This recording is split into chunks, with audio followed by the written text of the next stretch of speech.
In today's video, I'm going to teach you how to change font color in Excel. By the end, you'll know exactly how to select your text, open the color options, and apply a color that stands out and fits your worksheet's style. Start by opening your workbook and navigating to the sheet you want to edit. Click the cell that contains the text you want to change. You'll know it's selected when you see a bold border around it. If you want to change the color for more than one cell at the same time, you can click and drag across a range to highlight it. You can also hold Control on Windows or Command on a Mac to select multiple non-adjacent cells. Just be sure you're selecting the cells themselves, not entering edit mode inside a cell. If you see a blinking cursor inside the text, press Escape once, so the whole cell is selected again. With your cell or range selected, go to the Home tab on the ribbon.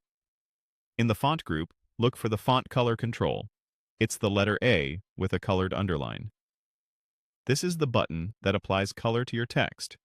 If you click the main part of the button, Excel will use the most recently applied color. To pick a new color, click the small arrow next to the button to open the full color menu. If you don't see the ribbon, expand it so the Home tab is visible. When the color menu opens, you'll see a palette of options. Theme colors align with your workbook's current theme, which helps keep your sheet looking consistent. Standard colors are classic, saturated choices like red, blue, and green. Hover over a color to preview it on your selection, then click to apply. Aim for good contrast so your text stays legible. For example, dark text on a light background or light text on a dark fill. As soon as you click a color, your selected text updates immediately, and the underline on the Font Color button changes to show the last color you used. That way, you can quickly apply the same color again without reopening the menu. That's all there is to it.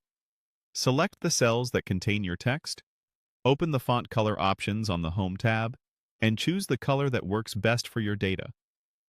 Use theme colors for a cohesive look, and keep contrast in mind so your information remains easy to read. Pause and try it on a few cells to see how different colors affect clarity and emphasis. Thanks for watching, and happy formatting!